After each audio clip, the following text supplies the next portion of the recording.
should understand, first of all, that Krishna himself is devoted to his devotees.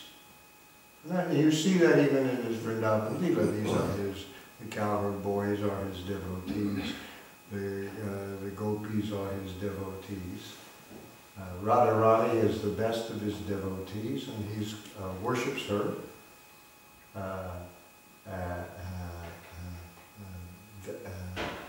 that way. So God has a religion.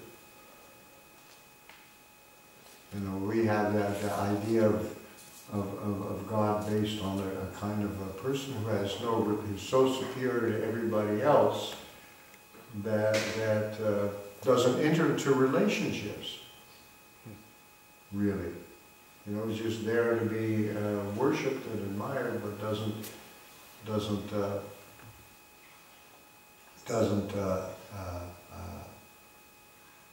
God is the sort of king, the monarch, who's aloof from everybody and special.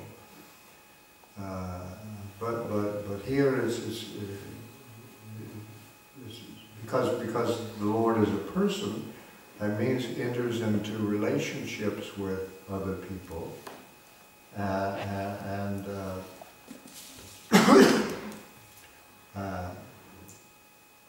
so that's why it is important for us to also have good relationships with devotees, because devotees who have dedicated their lives to the Lord's mission, Krishna feels grateful, feels thankful, and so therefore it's really important that we avoid this Vaishnava aparad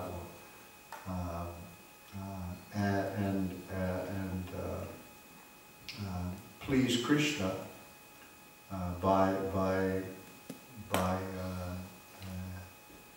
taking care of the devotees. Krishna, if there's somebody who's a devotee of Krishna, one serves the devotee, Krishna is more pleased. He says, if you want to please Prabhupada says this, use the example, there's some very, very rich person you want to please. What can you give them? They've already got everything. You want to give them some gift, they have everything. But if that rich man has a son, and you give him like a 5-cent piece of candy, and the son is happy, then, you're pleased the rich man. So similarly, he said, if you simply serve devotees, if we simply serve devotees and please the devotees, then Krishna is really happy, and we've automatically we've automatically served Krishna in that way. So here, Prabhupada is taking the word Brahmana as qualified Brahmana, and the really qualified Brahmana is the Vaishnava. Because you'll meet Brahmanas, technically, who are impersonalists, or karma kanda, really experts at religion and giving people pious fruits of their works and everything. Prabhupada does not regard those people as really the qualified ones.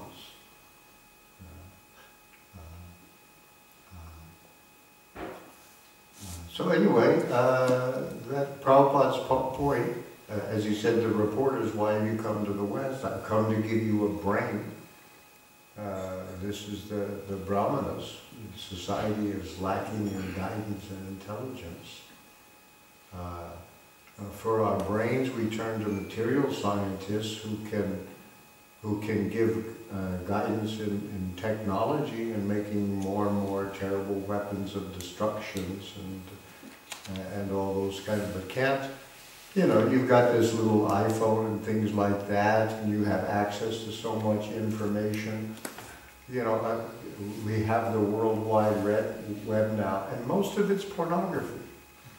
A huge amount of the content is just pornography. Is that really elevated? Is that, it's just, there's no responsibility for how to actually make people better human beings. to guide people toward their self-realization and their actual happiness, their welfare. Our standard of advancement is economic development. And then there are people who have some economic development. Now what are we supposed to do? They don't know. I got to spend my time somehow or other, and the result is not good.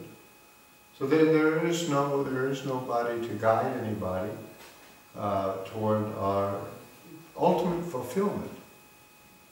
We are spirit souls. We are eternal, full of knowledge and full of bliss. We should know how to deliver people from the illusion of death. For having an identity to experience oneself as an eternal servant of God now. So that you can understand that you can live without your body. And how to do that.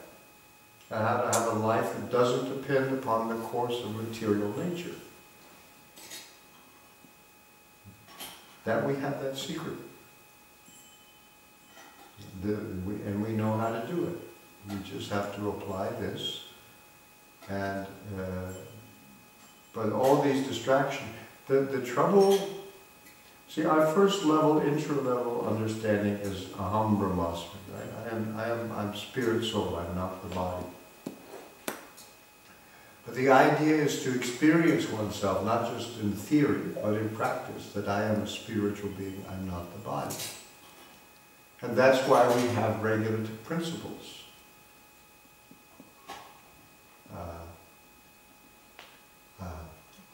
But people don't understand that these are, as Prabhupada calls them, the regulative principles of freedom. That sounds to people like a contradiction in terms. Regular principles of freedom, what is this? Because the problem with sense gratification is that every time one engages in sense gratification, it reinforces the false identification with the body. And otherwise, sense gratification is and is being sold to them as, you know, this will give you happiness.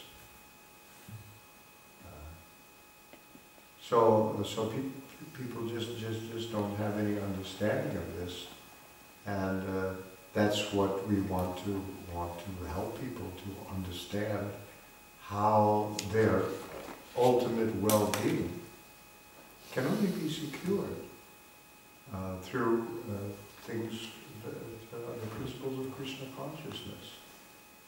But nobody's telling them,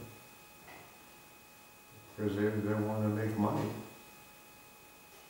And so addicts are the best customers.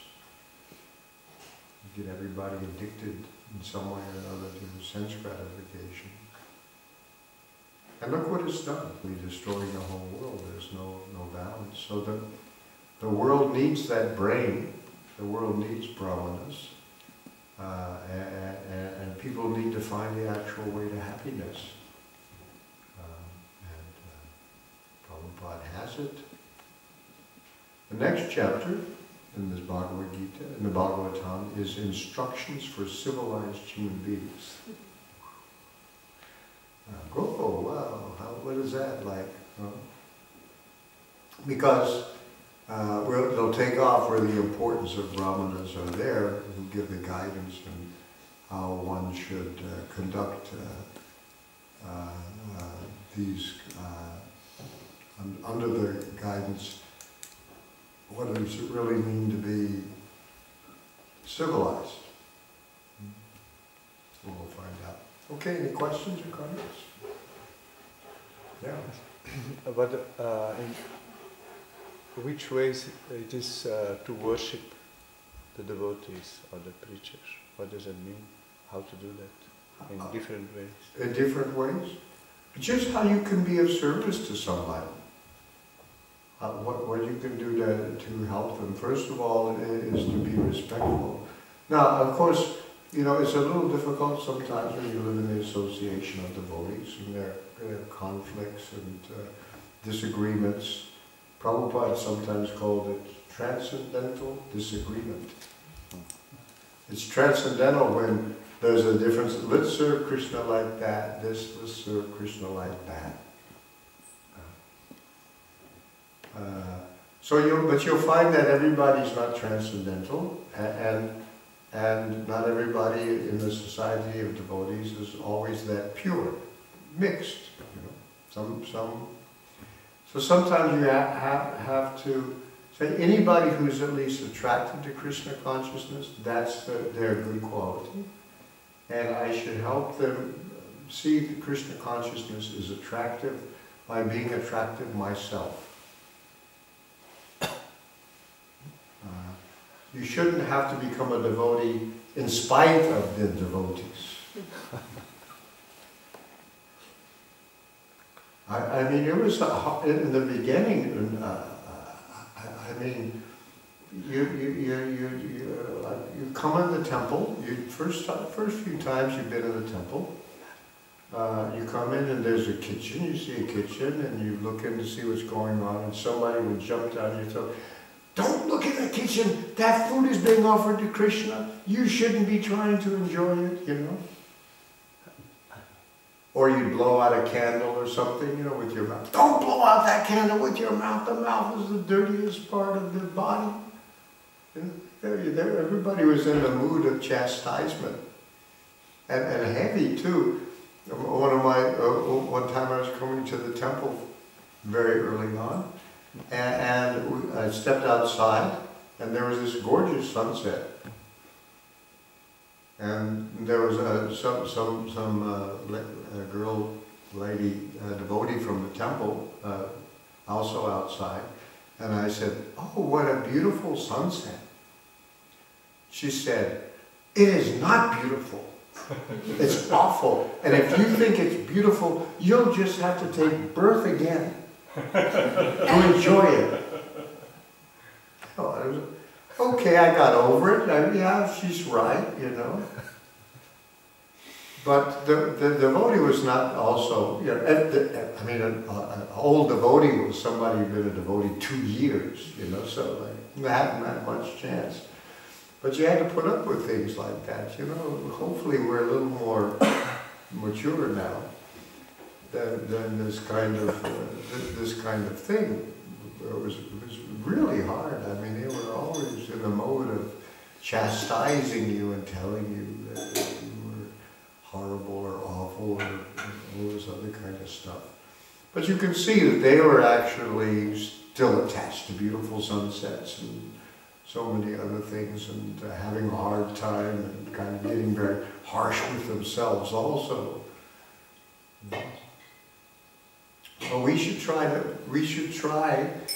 make the society of devotees attractive to other people.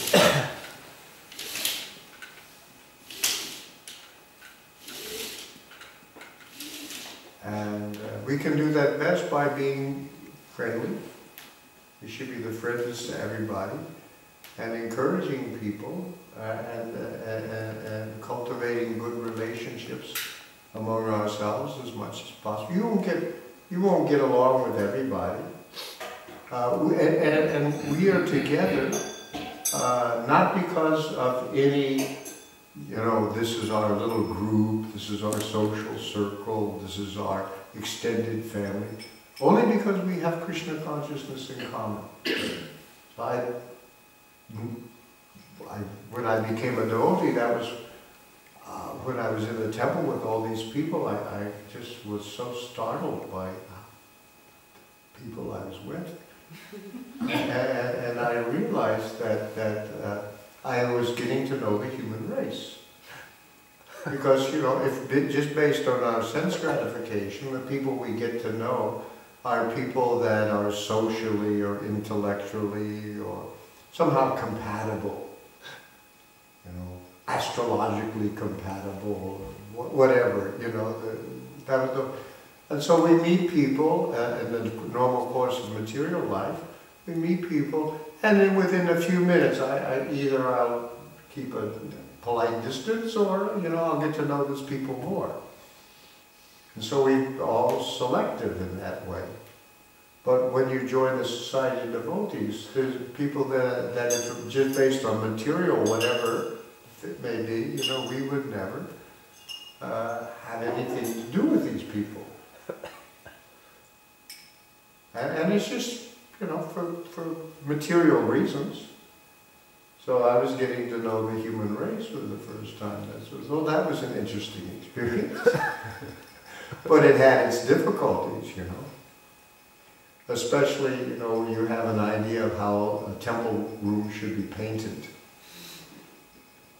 And I have my idea of what's in good taste, and other people have their idea of what's in good taste.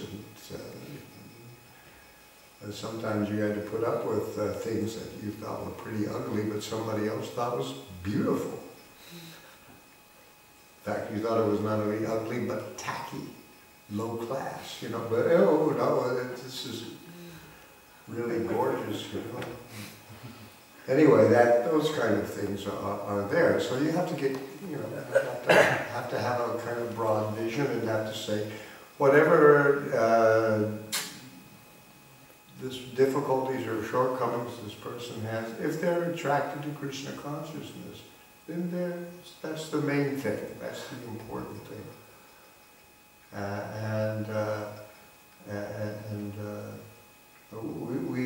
We should try to become friends with people. Another thing that was very, very difficult in the beginning is if you had, people wanted to be pure devotees immediately, and of course nobody was. And people were falling short in many ways, but nobody would admit it or even discuss it. They kept it all a secret. You know,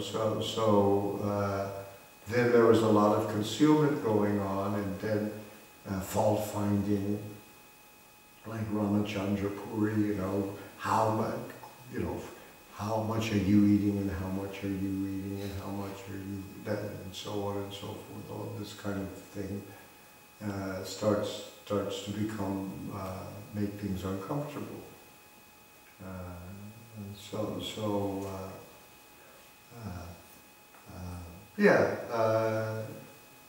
These are all these problems are there. Nevertheless, it is very hard to advance in Krishna consciousness without the association of devotees. If you're surrounded by completely materialistic people who think that the ultimate goal of life is sense gratification. Questions in one, so you can answer them anyhow you want to. How will ISKCON become recognized as the brain of society, and is it happening, and what can we do locally? Well, how will ISKCON become recognized as the brains of society? By becoming the brains of society. First of all, we have to, I mean, the Brahmana has jnana vijnana astikyam. Astikyam means you know the scripture, and jnana vijnana, you have knowledge of what's in the text, and vijnana means you know how to apply it. So the knowledge we have has to be seen by people as valuable. Ultimately, the Brahmanas are supposed to be guiding the government. So sometimes what we have to offer will not be accepted until other things fail, I have to say. But that's what we should be doing, giving people guidance of how to live properly. Knowledge, what we have to offer, knowledge that I'm not the body, that I'm spirit, soul, this is not regarded as knowledge. It's regarded as religious belief. But actually it's knowledge. And knowledge means vijnana, realize knowledge. When Prabhu says realize, you can experience it for yourself. But material scientists, they'll do experiments on other things or other people, but not themselves. You have to do the experiment on yourself. But knowledge, according to Bhagavad Gita, depends upon sattva, goodness. When we are situated just in even material goodness, you can see things in the right way, hear things in the right way, and so on. People don't know this anymore. So I think we have to exemplify it ourselves, put it into practice as much as possible.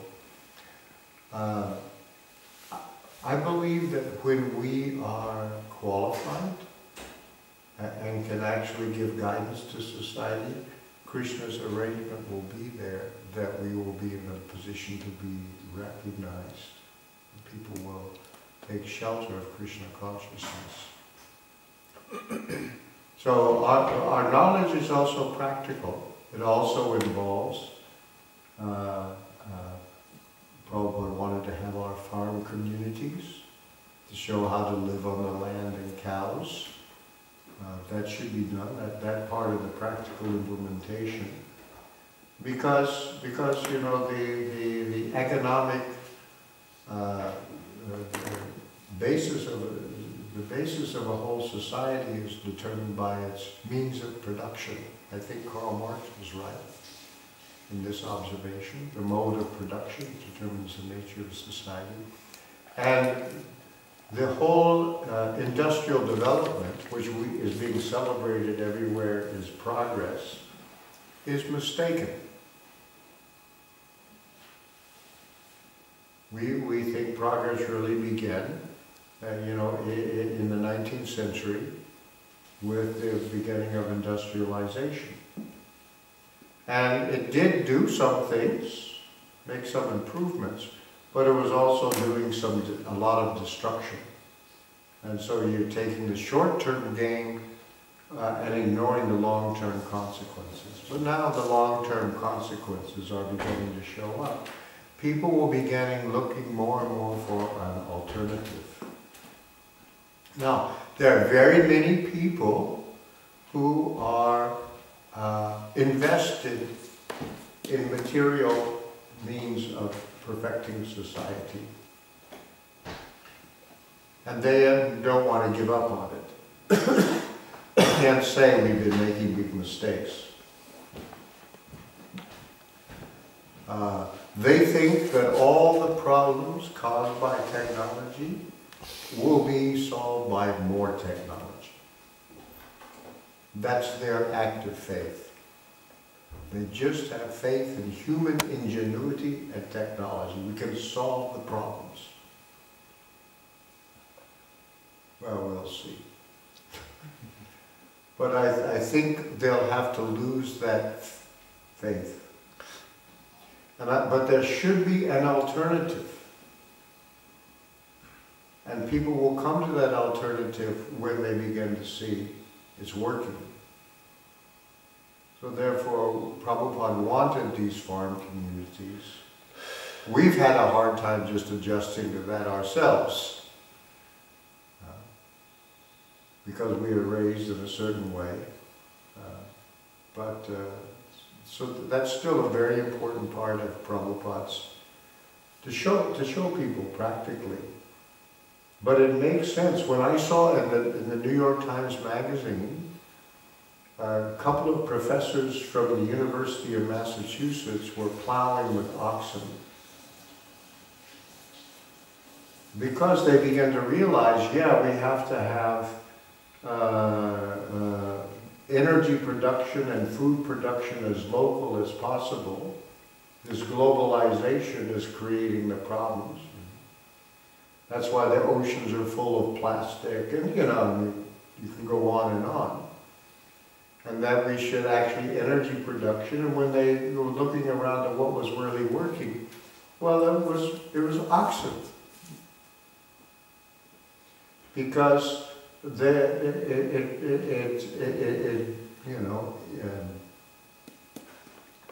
It allows a few people to make enough food to feed many others, not just yourself, but others. If you multiply your efforts so that you can plow with oxen, so that makes a people, because you don't have, look, the basic necessities life are not, the brahmanas don't produce anything as far as people can see. Right? Even the kshatriyas, they preserve the necessary function, but they don't produce food. It's the Vaishyas who produce everything. You know, a small group of people. And they can feed others. So you don't get civilization until there's leisure. You're not simply engaged. You know, tribal people, everybody seems to, all the engagements seem, almost everybody's engaged in just getting through the day. But when you have civilization, that means you have settled agriculture and you have surplus. And that surplus, then you can have cities and, you know, civilization. So that's important, that you have this surplus. So that's the idea of plowing with oxen. You create surplus. And, but the oxen, their fuel is grown. They eat the grass and that we can't eat. And you can save it for the winter and keep them alive. And they produce fertilizer. You don't need, fertilizer plants. The oxen produce fertilizer. And if you use their fertilizer properly, your soil becomes very, very rich and very, very productive. It's not dead anymore like modern agricultural soil is all the, it's just makes you dependent upon factories far away. So a tractor, well, a tractor, that means gasoline. You think it's, oh yeah, now I got a tractor, I can do so much with just one tractor. We don't need, because you need more people if you have bulls and oxen. One tractor. But that tractor, it runs on gasoline, on petrol. Oh, where does the petrol come from? Well, it comes from Saudi Arabia. Well, then we need an army to protect, then you start to look what you're paying for it, actually. It's incredible. Price to pay for all this, So this will eventually come to be seen as a solution for people. To improve the quality of their life, that you have everything you need, and it's very simple. But the really human energy has to be divested